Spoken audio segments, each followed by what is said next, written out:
삶에는 모든 사람이 분기점이 있다고 하죠.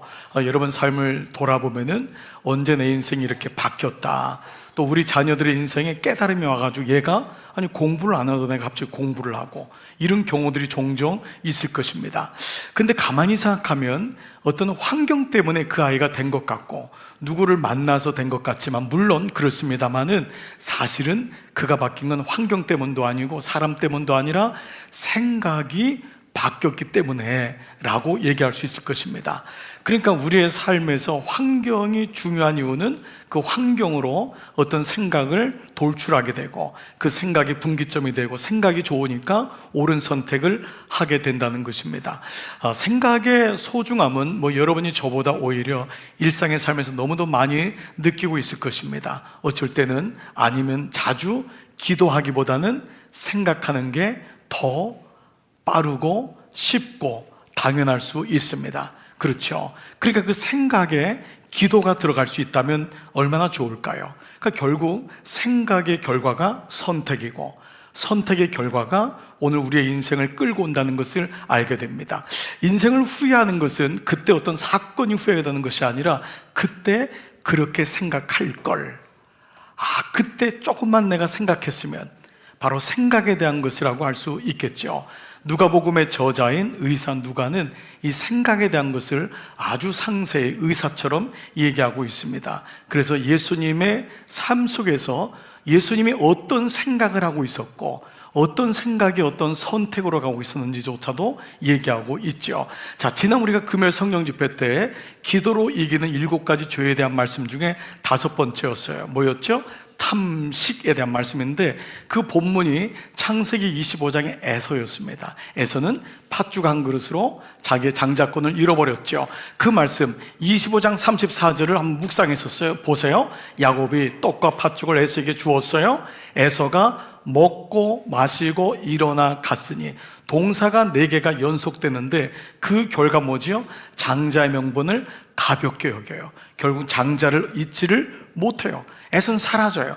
팥죽 한 그릇에 이런 일이 있었을까? 팥죽 한 그릇 때문이 아니라 바로 내 동사 때문이에요. 먹고 마시고 일어나 갔더라. 이 4가지 동사가 무슨 문제가 있을까요? 바로 이 사이에 먹으며 생각하고, 먹고 생각하고, 마시고 생각하고, 일어나고 생각하고, 갖고 생각하다라는 단어가 있었다면은 에서의 인생은 달라지지 않았을까? 결국 우리의 생각이 짧을 때 오는, 생각이 잘못할 때 오는 선택은 굉장히 생각보다 어려울 때가 많다는 것입니다. 말씀드렸던 누가는 이제 예수님을 찾으러 오는 사람들의 생각을 봐요. 그는 정말 의사 같아요. 그리고 그의 생각이 어떤 선택을 하게 되고, 그 선택이 어떤 인생으로 끌고 가는지를 얘기하고 있습니다. 오늘 그래서 본문은요, 바로 다른 생각, 좀 더 격이 다른, 좀 더 우리의 일반적인 생각, 우리가 가지고 있던 생각이랑 좀 더 다른 생각을 할 수 있다면, different thinking, different choice, different life, 우리가 좀 더 일반적으로 생각하지 못했던 것을 생각할 수 있다면 우리의 인생은 달라지지 않을까? 그 말씀에 초점을 가지고 한번 돌아보겠습니다. 오늘 9장 51절부터는 예루살렘에 가는 여정이에요. 누가복음은 전체가 몇 장까지 있죠? 24장. 몇 장까지 있죠? 24장. 네, 24장까지 있어요. 24장 있는데 19장까지가 예루살렘으로 가는 on the way to 제루살렘이에요. 예루살렘으로 가는 길. 그리고 19장 28절부터가 24장 마지막까지가 예루살렘 안에서 일어나는 일이에요. 거기서 죽으시고 부활한 사건이에요. 그러니까 예루살렘에 가는 길 가운데서, 인생의 길 가운데서 가장 많은 단어가 뭐냐면 생각이에요. 선택이에요. 이거 우리랑 똑같지 않아요? 우리도 길 속에서 부단히 생각하고 부단히 선택한다는 것이죠. 자, 그런 면으로 오늘 말씀을 본다면은 이제 말씀이 좀 더 보이기 시작할 것입니다. 51절 다 같이 시작. 예수께서 승천하실 기약이 차감해 예루살렘을 향하여 올라가기로 굳게 결심하시고. 자, 이제 다 같이 볼펜 드시고, 자, 매일 성경에, 자기 성경에 우리 동그라미 치겠어요. 첫 번째, 기약이 차감해. 기약이 차간다는 건 뭐냐면 시간이 되었다는 거예요. 예수님이 직감하는 거죠. 아, 십자가 질 때가 다가오고 있구나 아는 거예요. 그 우리로 하면은 우리가 인생이 죽음이 다가오고 있구나 이런 식으로도 생각할 수가 있고, 사명이 다가오고 있구나, 뭔가 내가 할 일이 보이기 시작하는구나. 그래서 이것을 보통 주석에 사명의 발견 이렇게도 쓰는 데가 있어요. 자, 그러면 시간이 차간다는 것은 예수님이 시간에 익숙하다는 거예요. 그리스도에는 두 가지의 시계를 찬다고 했죠. 첫 번째는 뭐죠? 바로 여러분 제가 차고 있는 크로노스의 시계입니다. 이 시계는 지금 12시 2분을 가리키고 있는 거예요. 그리고 제 나이를 가리키고 있는 거예요. 2025년. 여러분 모두가 이 크로노스를 차고 있어요. 그러나 동시에 그리스도인이 차고 있는 또 하나의 시계가 뭐죠? 카이로스의 시계예요. 이거는 주님이 됐다 하면 가는 시계예요. 주님이 주시는 주님의 나라의 시계예요. 아무리 크로노스를 넓히려고 해도 안 돼요. 이 시계는 그냥 알고 있을 뿐이에요. 그러나 주님의 시간표가 있구나. 여러분 이걸 좀 설명한다면 이렇게 좀 예화가 될 것 같아요. 우리가 축구 선수로 관객이 있을 때는 다 시계를 차고 있어요. 그러나 선수로 부르심을 받았다면 이걸 소명이라고 그러잖아요. 필드 안에 들어가는 순간 시계를 차고 들어간 사람은 아무도 없어요. 그때 어디를 보죠? 주심의 시계에 주목하는 거예요. 레프리의 시계에 촉각을 세우는 거예요. 끝났다 할 때까지 끝난 게 아니에요. 그래서 마지막에 여러분, 마지막 남은 시간까지도 최선을 다하면서 이기려고 하는 게 뭐죠? 주심의 시계에 초점을 맞추는 거예요. 이걸 그리스도인이라고 해요. 나의 시간을 살지만은 주님의 시간표에, 그러니까 내가 열심히 산 거하고 주님의 시간표를 산 거는 달라요. 여러분들이 주님 앞에 갔을 때 주님이 야, 너 90년이나 살았냐? 칭찬하지 않습니다. 그러면 20살에 갔다고 그것밖에 안 살았냐? 그리고 구박하지 않습니다. 어떻게 내 뜻대로 살았냐? 너는 내가 얘기한 대로 살았냐?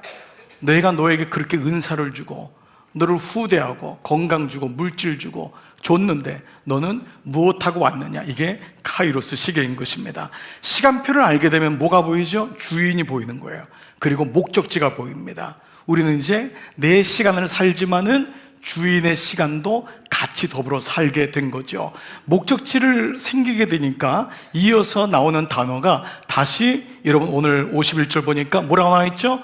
굳게 결심하시고, 동그라미 굳게 결심하시고. 예수님도 자기의 시간표가 아닌 주님의 사명을 받았을 때 가졌던 마음이, 생각이 뭐냐면 굳게 결심하시고, 생각입니다. 생각을 굳게 했다는 거예요. 그런데 이 단어가 헬라어로는 단어가 하나예요. 우리는 두 개로 번역됐지만 이 단어는 스테리조라는 단어예요. 스테리조라는 단어는 뭐냐 하면 놀랍게도 얼굴을 들다예요. 얼굴을 들다. 그러니까 생각하고는 좀 다른 단어 같은데 이게 뭐냐면 어떤 그 마음속에 어떤 분명한 각오를 가지고 일어나는 모습, 이거를 말하죠. 얼굴을 드는 거예요. 마치 땅을 바라봤던 사람이 어떤 사명을 발견하고 영화의 한 장면에서 얼굴을 탁 들 때 영화에서 그 클로즈업 하잖아요. 그 사람의 얼굴을 드는 것. 예, 주먹을 쥐고 얼굴을 들다. 이게 스테리조라고 하는 단어이죠.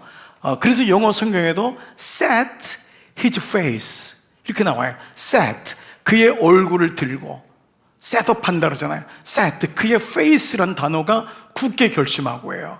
그래서 여러분 우리가 찬양에도 이런 찬양 있잖아요. 고개 들어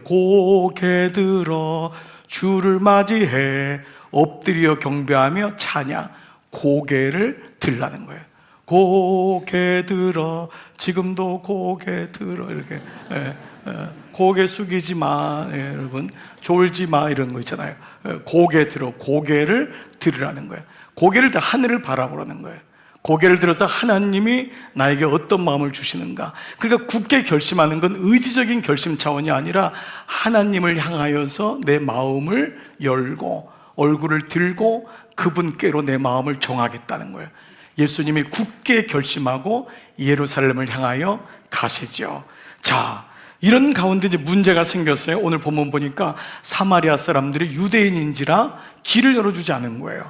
여러분, 사마리아인과 유대인은 지금까지도 뭐 팔레스타인과 유대인과의 그 전쟁이 거기서 다 일어난 어떤 그런 부수적인 일들 아닙니까? 당시에는 더했죠. 그러니까 사마리아인들은 유대인을 상종 안 하고 유대인은 그들을 개취급하고, 그러니까 이 예수님이 있었던 갈릴리에서 예루살렘으로 오려면 사마리아를 통과해야 되는데 길을 열어주지 않으니까 베레아 쪽으로 돌아서 오는 일이 생긴 거예요. 자, 그때 주님의 제자인 누구죠? 야고보와 요한이, 그 다음 구절이 바로 이렇게 나오는 거예요. 자, 제자 야고보와 요한이 이를 보고 이르되 우리가 불을 명하여 하늘로부터 내려 저들을 멸하라기를 원하시나이까. 이 말이 꼬였지만 이 말은 뭐냐면 저들을 죽일까요? 주님, 저들을 죽여주세요. 저들은 주님이 누군지 모릅니다. 어떻게 저런 방자한 인간들이 있을 수 있습니까? 옛날부터도 그러더니 저들은 안 되겠습니다. 주님, 저들을 죽여주십시오. 불을 명하여서. 그런데 이 야고보와 요한은 세베대의 두 아들입니다. 그리고 이 두 사람은 형제죠, 당연히. 그리고 예수님 마가복음 이 3장이죠. 예, 마가복음 3장에 보면은 이 두 제자를 부르는 장면이 나와요. 그래서 마가복음 3장 17절에서 두 제자에게 별명을 주는데 여러분 혹시 아시나요? 보아노게, 우레의 아들들이라는 별명을 붙여요. 그러니까 얼마나 성격이 막 분에 막 이거 감추지 못하고 화가 많고 막 울컥울컥 거칠은지 우레의 아들들이라고 별명을 줘요. 그러니까 그만큼 이 사람들은 지금 표현도 뭐죠? 자신의 생각은 다 죽여버려야 된다. 우리하고 같이 가자. 우리를 어떻게 예수님을 막아? 이렇게 얘기를 하고 있는 거예요. 자, 그래서 55절에 보니까 그런데 예수님이 뭐라고 하죠? 예수께서 돌아보시고 첫 번째 동그라미 꾸짖으시고 두 번째 함께 다른 마을로 가셨다라는 거예요. 자, 이 꾸짖다라는 단어는 여러분 지난주일 말씀 혹시 기억나세요? 여러분 지난주 예수님은 도대체 누구시길래 풍랑을 꾸짖으시는 그 장면 나오죠? 그 동사가 똑같아요. 꾸짖다, 에피라고 하는 단어, 누구누구를 향하여 에피티마오라는 단어예요. 티마오는 값을 매기다, 그러니까 기준을 정하다, 가치를 매기다예요. 그러니까 뭐냐면 꾸짖다는 것은 너희들은 달라야 되지 않냐라는 거예요. 이거 꾸짖는 거예요. 풍랑을 꾸짖음으로 예수님과 창조주이신 예수님과 피조 세계를 격을 나누신 거예요. 그러므로 피조 세계는 주님께 순종하는 것처럼 꾸짖단 말은 요한아, 야고보야, 너희는 달라야 되지 않니? 너희는 수준이 똑같으면 안 되잖아. 어떻게 저들하고 똑같으냐? 다른 생각을 해야 되지 않니? 이게 꾸짖는 거예요. 여러분, 우리가 어떤 사람에게 대해서 얘기할 때 그 사람에게 뭐라고 하는 게 하잖아요. 아니, 좀 생각을 바꿔봐. 왜 자꾸 오해해? 왜 이렇게 힘들어해? 그때마다 주님이 우리에게 다른 생각, different thinking, 생각을 다르게 하는 거예요. 이 꾸짖다라는 단어는 어제도 말씀 49절에 이 말씀이 나와요. 요한이 주님의 이름으로 귀신을 쫓아내는 이들이 있는데 우리를 따르지 않는다는 거예요. 요한의 말을 안 들었던 것 같아요. 그래서 우리가 어떻게 했죠? 금하였습니다. 상종하지 않게 선을 그은 거예요. 그러다 주님이 어제 50절에 어제 말씀인데요, 이렇게 말씀해요. 시작. 예수께서 이르시되 금하지 말라. 너희를 반대하지 않는 자는 너희를 위하는 자니라 하시니라. 예수님 뭐라 그래요? 기다려 보자는 거예요. 금하지 말라. 저들도 내 이름으로 귀신을 쫓아내지 않지 않냐. 그러니까 성급하게 금하고 성급하게 아니라고 하지 말라는 거예요. 같은 배에 있지 않냐라는 거예요. 여러분, 이 말씀은 대단히 우리에게 많은 것을 시사한다 할 수 있습니다. 우리는 굉장히 성급해요. 그래서 우리는 같은 생각 속에 빠지는 거예요. 목회하면서 제일 어려운 게 different thinking 하는 거예요. 많은 사건을 하나님 주시는 눈으로 보지 않으면, 그 마음으로 보지 않으면 우리도 결국 그 안에서 헤매게 돼요. 부모가 제일 힘든 게 뭘까요? 돈 버는 겁니까? 아닙니다. 자녀하고 다른 생각을 하는 거예요. 부부 중에 한 명이라도 성숙하면은 서로 다른 생각을 돌출해내는 게 좋은 부부입니다. 부부가 똑같은 생각 속에 갇히면은 똑같은 수준이 떨어지는 거예요. 근데 그때 말씀을 가진 아내가, 말씀을 가진 아빠가, 야, 우리 좀 더 다르게 생각해보자. 좋은 팀이라는 것은 똑같은 생각에 머물지 않습니다. 저희도 목회실에서 늘 회의할 때마다, 야, 다른 생각 없을까? 다른 생각? 이거 요렇게 하지 말고 좀 다른 추진할 거 없을까? different thinking은 주님이 주시는 마음이에요. 그 표현이 꾸짖다라고 하는 조금 무섭게 표현됐지만 요한과 야고보에게 왜 너희의 기존의 생각에 멈춰 있냐라고 말씀하는 거예요. 그 다음에 주님은 그들에게 다른 생각을 요구하시되 그 다음에 보니까 뭐라 했죠? 함께 다른 마을로 가시니라. 동그라미 함께. 저는 이 구절이 너무 고마운 거예요. 사실 예수님을 힘들게 한 사람은 사두개인이나 바리새인들이 아니었어요. 바로 제자들이었어요. 제자들이 얼마나 힘들게 했는지 몰라요. 여러분, 여기 야고보와 요한은 베드로와 함께 12제자 중에서도 수제자 안에 들어가는 사람이에요. 이 사람 수준이 이런 거예요. 말 안 들으면 그냥 불로 다 태워버리시죠. 예. 그리고 그냥 선 긋지요. 예수님은 사마리아에 가서 한 영혼이라도 만나고 싶은데, 그들을 구원하고 싶은데, 이 사람은 뭐 통닭집을 한 것도 아니고 뭐 이렇게 그냥 불로 태워버리시죠. 웃지도 않는구나. 네, 막 이런 모습이 막 여기 등장하는 거예요. 그런데 이들을 주님이 뭐라 그러죠? 함께 다른 마을로 가시니라. 여러분, 그래서 오죽하면 그런 유머가 있었겠어요. 예수님이 원래 30년 계획하러 왔다가 12명 만나가지고 3년 만에 가셨다고. 여러분 아세요? 얼마나 12명이 힘들었으면. 원래 30년 계획을 가지고 오셨다는 거예요. 12명 목회하다가 너무 힘들어가지고, 그래서 주님이 돌아가신 이유가 스트레스 때문에 12째 때 혈압이 높아가지고 돌아가셨다라고 하는 믿지 못하는 얘기가 있어요. 여러분, 오죽하면. 그런데 주님이 그들을 함께 데려가는 거예요. 여러분, 인생을 살면서 가장 힘들게 하는 게 누굴까요? 가장 가까이 있는 사람이에요. 가장 도움을 주지만 가장 어려운 거예요. 배우자도 될 수 있고, 때로는 부모님도 될 수 있어요. 때로는 자녀도 될 수 있어요. 우리의 친척도 될 수 있어요. 그런데 주님이 뭐라 그러죠? 함께 가야 된다는 거예요. 이거 적용할 게 많지 않을까요? 가정적으로 한번 적용해 볼까요? 여러분, 우리 가정에서 좀 different thinking이 필요하잖아요. 누군가에 대한 얘기하다가도 different thinking, 세상을 보는 것도 욕하다가도 different thinking. 우리 좀 다르게 생각해 보자. 그거 뭐예요? 말씀을 끌어서 생각해 보자는 거예요. 우리 묵상하고 있지 않냐? 그 말이에요. 누군가에 대해서 흠담을 할 때도 우리 좀 다른 생각을 해보자. 교회에 대해서 아픔을 얘기하다가도 다른 생각을 해보자. 아니면은 얘기 실컷 한 다음에 마음이 편하질 않아요. 속상해요. 그때마다 다른 생각을 하고 함께 갈 수 있는 믿음, 이것이 가정입니다. 여러분, 가정 안에 같이 가는 일이 일어나야 될 줄 믿습니다. 좀 기다려줘야 돼요. 여러분, 자녀를 향해서도 너무 어려울 때 내 생각으로 하면 소망이 없어요. 그때마다 주님께 올려드리는 마음을 가져야 돼요. different thinking, 다른 생각, 다른 선택을 할 수 있는 마음의 여유와 기도가 필요한 것입니다. 교회도 마찬가지입니다. 교회는 더 그렇죠.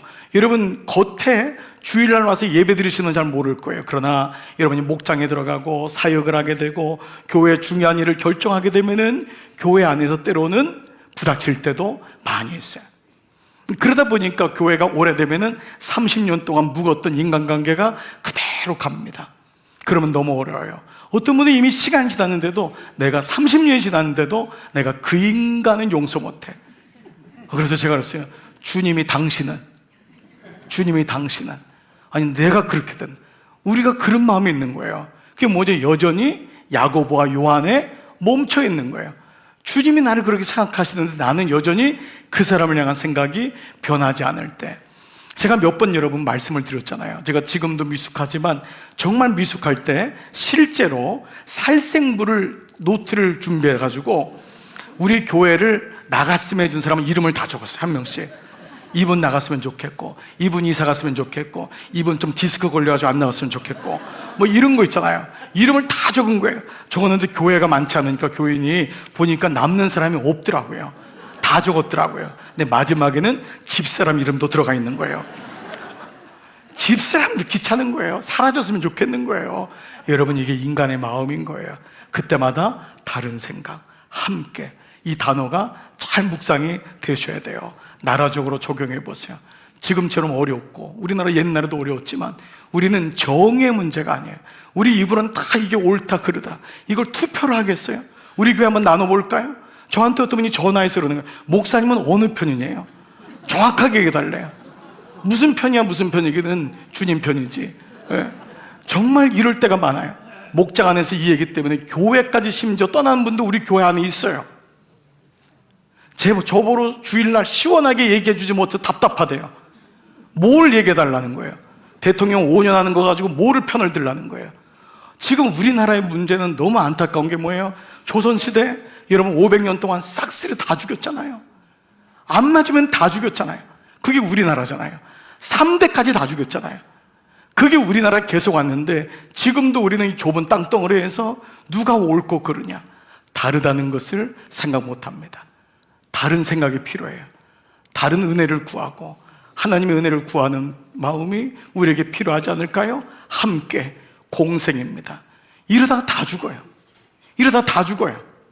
정말 이때일수록 하나님의 은혜가 필요한 때인데 여러분 오늘 이 말씀이 꾸짖때 함께 이 말씀도 우리에게 어떤 생각을 가져야 되는지 훗날 여러분 아시나요? 야고보는 12제자 중에 제일 먼저 순교합니다. 믿음의 본을 보여요. 이 사건 때문이었는지 하나님은 그의 생각을 바꾸세요. 사도 요한은 우리의 아들 그렇게 성결이 급했던 그 사람은 마지막까지 남아서 요한계시록을 쓰고 사랑의 사도라는 별명을 얻어요. 초대교회의 가장 큰 아버지가 됩니다. 어떻게 됐어요? 생각이 바뀌었던 거예요.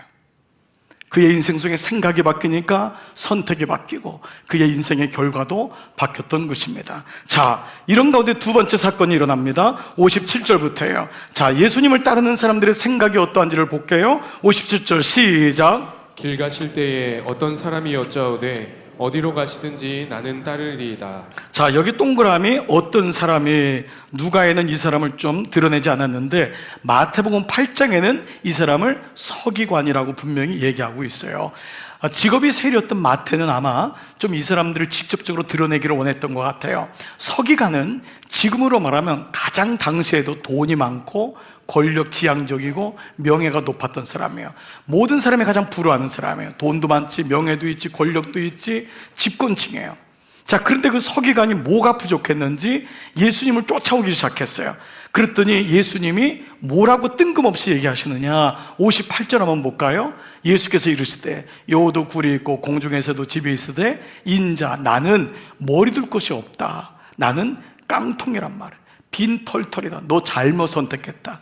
너 나에게 뭐 얻으려고 하는 것 같은데 나는 아무것도 없다. 아무것도 없어. 털털이 아무것도 없는 가난한 사람이야 라고 얘기합니다. 예수님이 이 서기관의 마음을 알아차리신 것 같아요. 서기관에는 주님을 따르려고 하는 생각이 없었어요. 주님을 선택하려고 하는 마음이 없었어요. 그저 플러스 원이에요. 요즘 말로 하면 주님 따르면은 돈도 생기고 명예도 생기고 권력도 생기니까 요 정도 돼가지고 반지 하나 더 끼면 좋겠다. 이 서기관의 마음을 주님이 아셨죠. 그래서 주님이 일부러 그에게 이렇게 말한 겁니다. 나는 아무것도 없다. 그런데 나를 따르겠느냐? 라고 물어요. 이 사람은 사라지는 것 같아요. 자, 그런데 그런 가운데 주님이 또 다른 사람에게 다음 구절에 보니까 이렇게 물어요. 또 다른 사람에게 나를 따르라.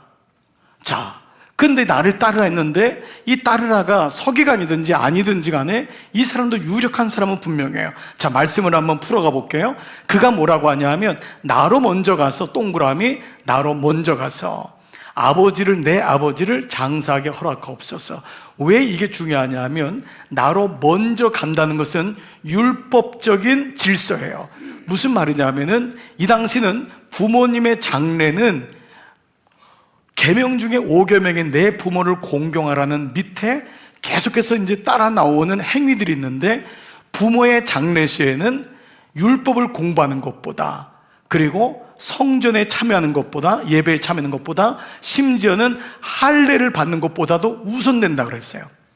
이게 율례예요. 율법이에요.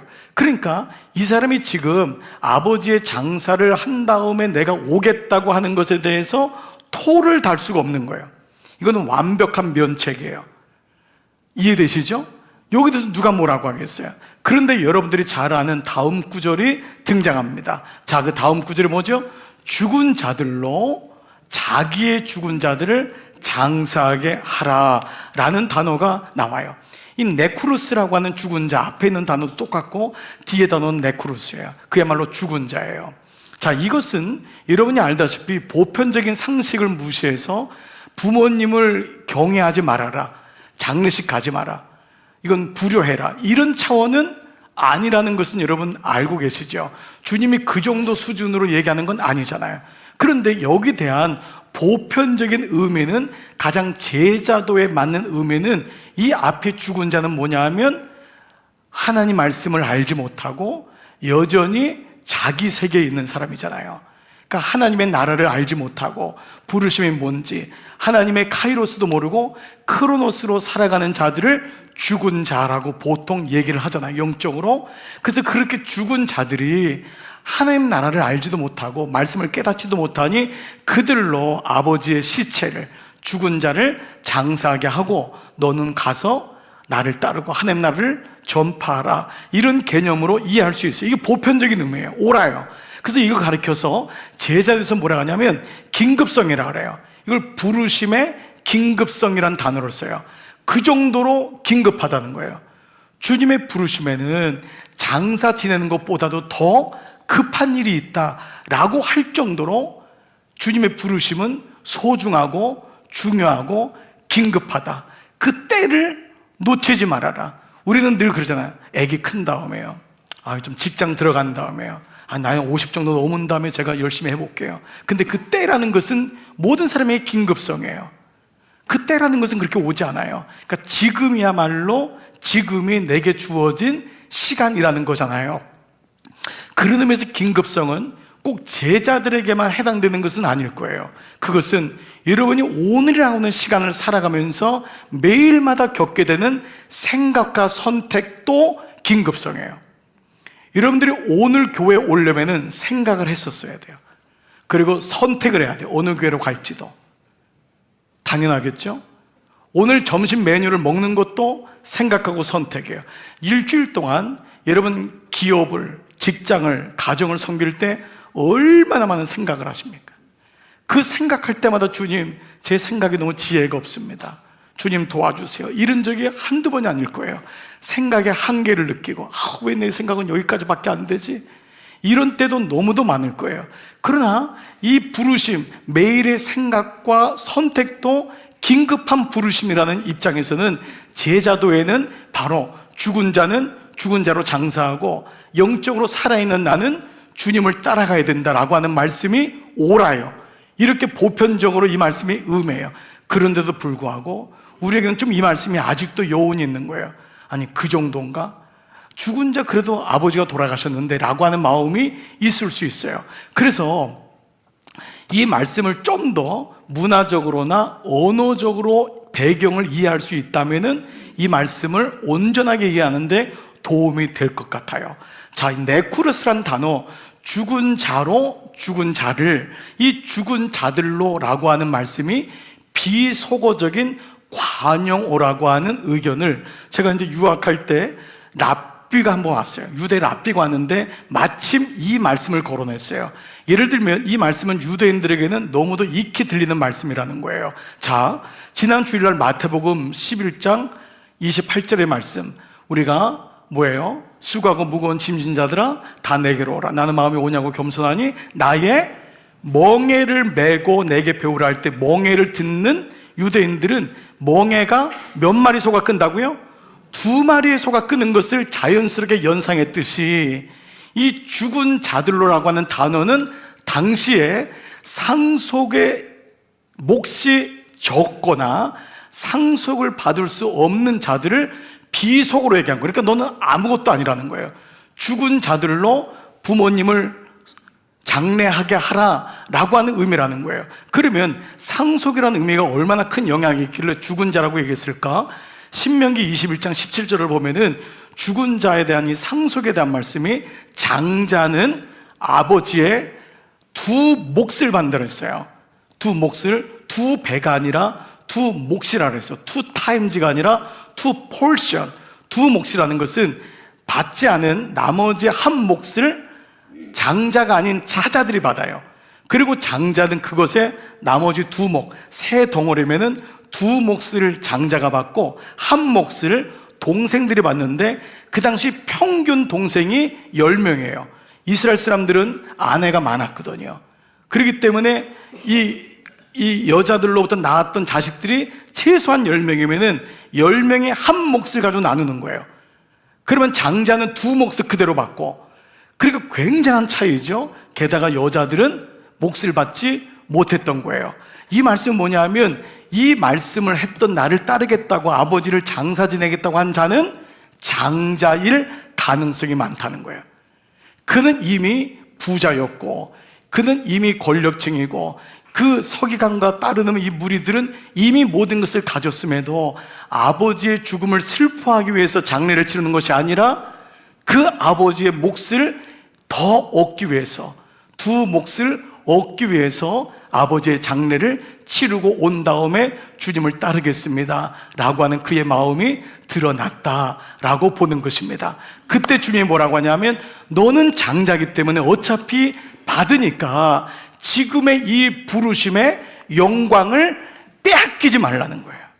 이 부르심의 영광을 빼앗기지 말아라.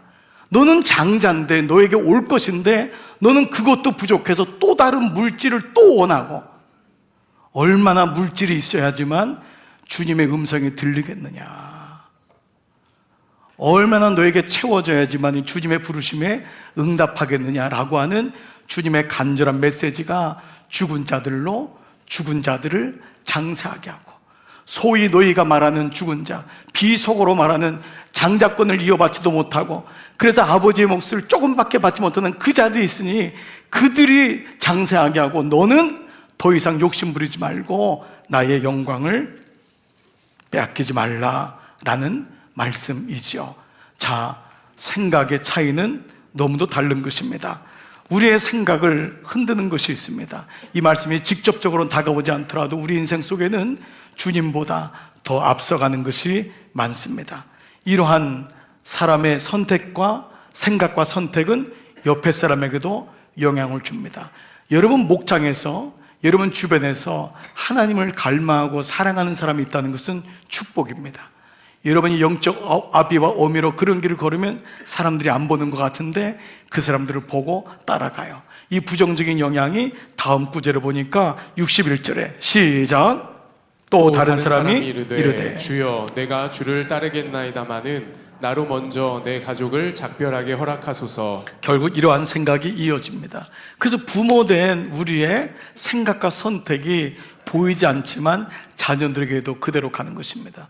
부모가 심플하게도 주의를 선택하고 여러분들이 하나님을 예배하는 모습을 보일 때 아이들은 그 모습을 그대로 보는 거예요. 오늘 이 영향이 결국은 다른 사람에게는 가족들과 작별한 다음에 주님을 따르겠습니다라까지 가고 있어요. 비로소 예수님을 따르는 이 제자의 마지막 말씀이 풀어지고 이해가 돼요. 오늘 마지막 절은 이렇게 시작돼요. 자, 62절 예수께서 이르시되, 결론적으로 말씀하는 거예요. 손에 쟁기를 잡고, 이 쟁기가 개인적인 홈이든지 아니면 소들이 끌고 있는 쟁기든지, 쟁기를 잡고 뒤를 돌아보는 사람은 없다는 거예요. 쟁기를 잡으면 어디를 보죠? 목적지를 보는 거예요. 쟁기를 잡는 사람은 밑에 부지런히 땅을 파지만 순간순간 앞을 보는 거예요. 이 말씀은 마치 주님이 굳게 결심하고, 그게 뭐라 그랬죠? 얼굴을 들고 하늘을 바라보고, 주님 저의 생각을 잡아주세요. 저의 선택을 주님 붙잡아 주세요. 매 순간마다 주님 앞에 주님도 굳게 결심하기를 그치지 않았다면, 하나님 나라에 든 사람이 쟁기를 들고 땅만 바라보고 뒤를 바라보고 후회했고 이런 인생이 아니라, 뒤를 돌아보지 않는 자는, 앞을 바라보고 나가는 자는, 하늘을 바라보고 나가는 자가 하나님 나라에 합당하다라고 하는 것입니다. 이 말씀은 제자도에 대한 말씀이에요. 부르심에 대한 말씀이에요. 제자도의 부르심은 우리에게 거창하게 들릴지 몰라요. 그러나 오늘 설교 제목처럼, 오늘 다른 생각, 나는 순간순간마다 어떤 생각을 하고 있는가, 그 생각이 모아지는 거예요. 여러분, 죽음은 하루아침에 이루어지잖아요. 늘 죽겠다고 하는 사람이 죽어요. 망하는 것도 하루아침에 망하지 않습니다. 늘 망하는 것을 묵상한 사람이 어느 날 망해요. 어느 날 정욕도 마찬가지입니다. 그걸 묵상된 대로 가는 거예요. 그래서 먹고 마시고 일어나 갔더라 사이에 생각함이 없으면 우리는 본능대로 따라가고 정욕대로 따라가는 겁니다. 그 순간에 나는 다른 생각을 하고 있는가? 주님, 저는 다른 선택을 하고 싶어요. 세상 사람들이 다 하는 그 선택 말고 제가 이 기업을 통해 다른 선택을 하고 싶어요. 저는 다른 선택으로 아이들을 양육하고 싶어요. 우리 부부는 다른 부부가 되고 싶어요. 이것이 우리의 삶을 다른 인생으로 끌고 간다는 것입니다.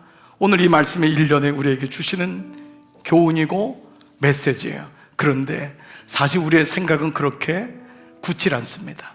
우리는 늘 이전으로 돌아가요. 그래서 우리는 늘 부모의 생각, 내가 가졌던 옛날의 생각에 멈출 때가 많이 있어요. 그래서 말씀이 들어올 때 보라 새 것이 되었도다. 하나님 말씀은 살았고 운동력이 있기 때문에 그 말씀을 받을 때 내가 가지고 있었던 기존 생각에서 벗어날 때 그때 우리는 기쁨을 경험하는 거예요. 야, 내가 이렇게 할 수가 있었구나, 이렇게 살 수가 있었구나. 이걸 가르쳐 선교적인 삶이라 그러는 거예요. 내 삶의 방향이 바뀐 거예요. 다른 생각인 거예요. 근데 이 생각을 가장 가로막는 것을 사회과학적인 언어로, 여러분 이전에 한번 말씀을 나눴는데 앵커링 이펙트, 앵커링 효과라고 해요. 이 말은 뭐냐면 이미 기준점이 된 거예요. 이거는 경제 용어 아니에요. 앵커링 이펙트는 사람이 물건을 사고 팔 때 먼저 지르는 거예요. 이거 1,000만 원입니다 하면은 1,000만 원이 기준이 되어서 모든 가격이 흥정되는 거예요. 그래서 그 1,000만 원을 지르지 못하게 앵커링 이펙트, 효과를 낮추는 것을 가리키는데, 앵커링은 뭐냐 하면 닻이 내려진 거예요.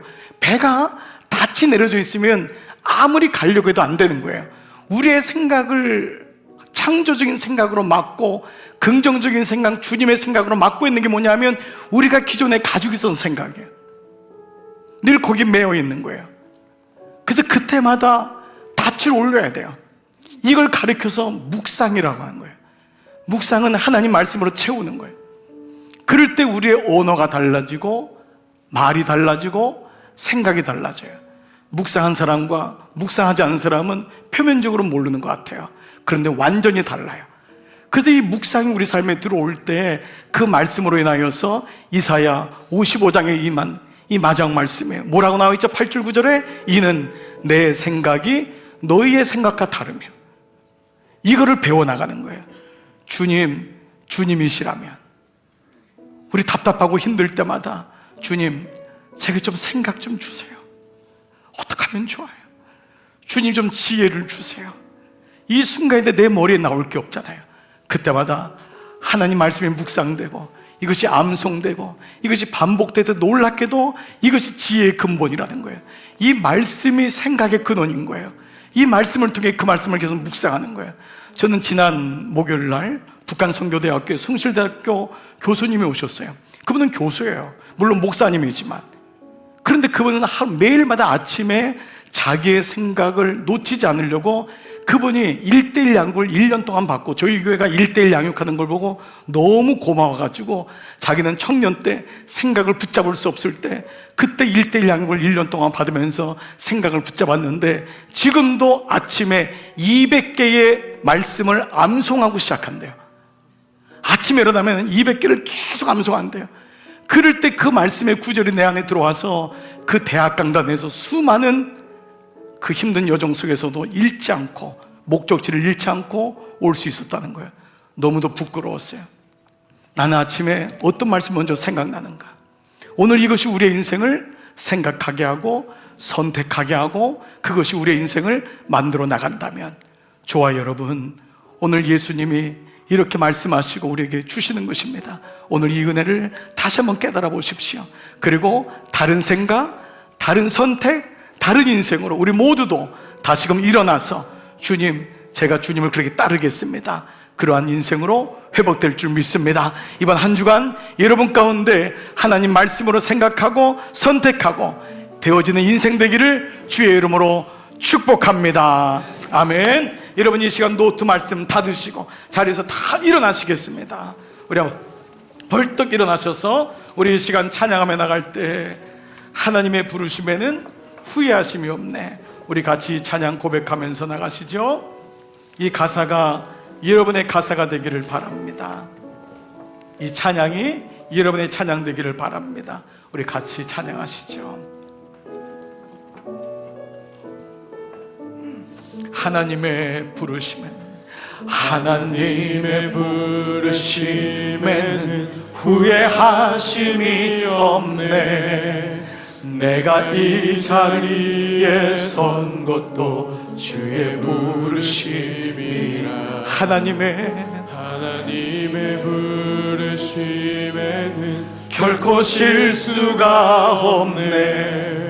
나를 부르신 하나님의 신실하심을 믿네. 작은 나를 부르신 뜻을 나는 알 수 없지만 오직 감사와 순종으로 주의 길을 가리라. 때론 내가 연약해져도 주님 날 도우시니 주의 놀라운 그 계획을 나는 믿으며 살리. 나를 부르신 뜻 내 생각보다 깊고 날 향한 계획 나의 지혜로 증량 못하나 가장 좋은 길로 가장 완전한 길로 오늘도 날 이끄신 믿네. 다시 한번 하나님의 부르심에는 후회하심이 없네. 내가 이 자리에 선 것도 주의 부르심이라. 하나님의 부르심에는 결코 실수가 없네. 나를 부르신 하나님의 신실하심을 우리 한번 겸손히 두 손 높이 들고 한번 고백하십시다. 날 부르신 뜻 내 생각보다 크고 주님의 생각을 신뢰합니다. 주님 제게 주님의 생각을 주세요. 주님의 선택을 할 수 있도록 은혜 주십시오. 주님 완전한 길로 오늘도 날 이끄신 나를 부르신 뜻 내 생각보다 그렇습니다. 주님 날 향한 계획 나의 지혜로 증량 못하나 가장 좋은 길로 가장 완전한 길로 오늘도 날 이끄신 우리 말씀 붙잡고 함께 고백하며 생각하며 기도하며 나가겠습니다. 아버지 감사합니다. 아버지 나의 생각을 주님 앞에 모읍니다. 나의 선택을 주님 앞에 모읍니다. 아버지 주님과 같이 생각하고 주님과 같이 선택하기를 원하는데 내 안에는 요한과 야고보 같이 다른 제자들 같은 그런 생각할 때가 많습니다. 서기관 같은 생각, 다른 이와 같이 또 물질을 원하고 권력을 요구하는 그런 마음이 내 안에 있습니다. 아버지 주님의 부르심의 영광에 그 주님의 부르심이 오늘도 내게 있사오니 그 부르심을 향해 갈 수 있는 은혜 주시기를 원하옵고 기도합니다. 주님 막다른 골목이 생길 때마다 얼굴을 들고 고개를 들고 주님을 향해 부르짖습니다. 주님 제게 아버지의 마음을 주세요. 아버지의 생각을 주세요. 아버지 그래서 올바른 선택할 수 있도록 은혜 베풀어 주시기를 원하옵고 기도합니다. 말씀이 없이는 내가 선택할 수가 없습니다. 나의 길은 너의 길과 달라서 아버지의 길은 하나님 우리의 길과 다른데 내가 어떻게 아버지의 길을 할 수가 있습니까? 그때마다 말씀으로 묵상하고 말씀으로 연습하고 말씀이 들리게 하셔서 한 번밖에 없는 인생 속에 주님을 향하여 달려갈 수 있는 은혜가 있기를 원하옵고 기도합니다. 우리 아버지 나에게 아버지의 마음을 주세요. Different thinking, different choice, different life. 하나님 나에게 다른 생각, 하나님의 마음, 하나님의 생각을 주세요. 나에게 다른 선택, 아버지의 그 선택을 주세요. 그래서 하나님 원하시는 인생으로 걸어갈 수 있도록 아버지 매 순간마다 옳은 길을 선택하고 옳은 길을 결정하고 옳은 것을 생각할 수 있는 은혜를 우리 가운데 주셔서 주님의 생각이 내 생각보다 큼을 날 향한 계획이 너무도 놀라움을 기억하고 가장 좋은 길로 가장 완전한 길로 인도하시는 주님을 신뢰합니다. 제가 주님을 신뢰합니다. 제가 주님의 생각과 주님의 마음을 알기를 원합니다. 아버지 주님의 부르심을 따라가기를 원합니다. 죽은 자는 죽은 자로 아버지 그렇게 장자인데도 또다시 채워져야 되는 인생 속에서 부르심의 영광을 보라고, 부르심의 영광을 보라고 주님 말씀하십니다. 나를 보라, 나의 얼굴을 보라. 주님 말씀하십니다. 좌절되고 어려울 때마다 주님의 얼굴을 보기 원합니다. 주님의 생각을 알기 원합니다. 주님 힘이 들 때마다, 하나님 무너질 때마다 주님을 보기 원합니다. 약해질 때마다 주님을 보기 원합니다. 쓰러졌을 때도 굳게 결심하여 일어나기를 원합니다. 주님, 저에게 아버지의 마음으로 충만케 하여 주시옵소서. 날 부르신 뜻, 날 부르신 뜻 내 생각보다 크고 날 향한 계획 나의 지혜로 측량 못하나 가장 좋은 길로, 가장 완전한 길로 오늘도 날 이끄신 믿네. 날 부르신 뜻 내 생각보다 크고, 아멘 아멘. 날 향한 계획 나의 지혜로 측량 못하나 가장 좋은 길로, 가장 완전한 길로 오늘도 날 이끄심이네.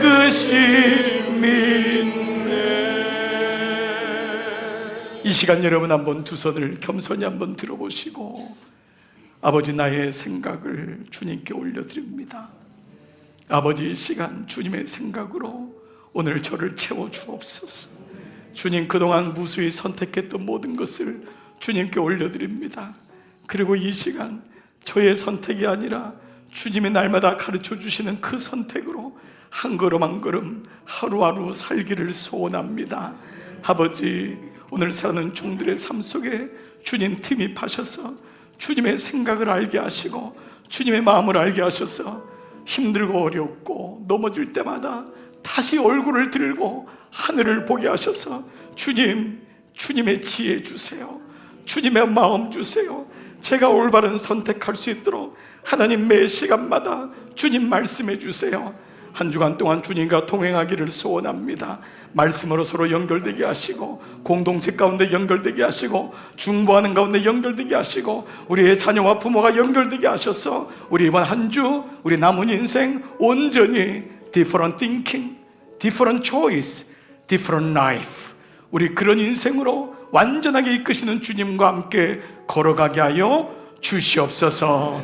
파송합니다. 이제는 성부와 성자와 성령의 은총이 함께 배드리고 세상을 향해 나가는 모든 종들 위에 이제로부터 영원토록 함께 하시기를 간절히 축원하옵나이다. 아멘. 아멘 아멘 아멘.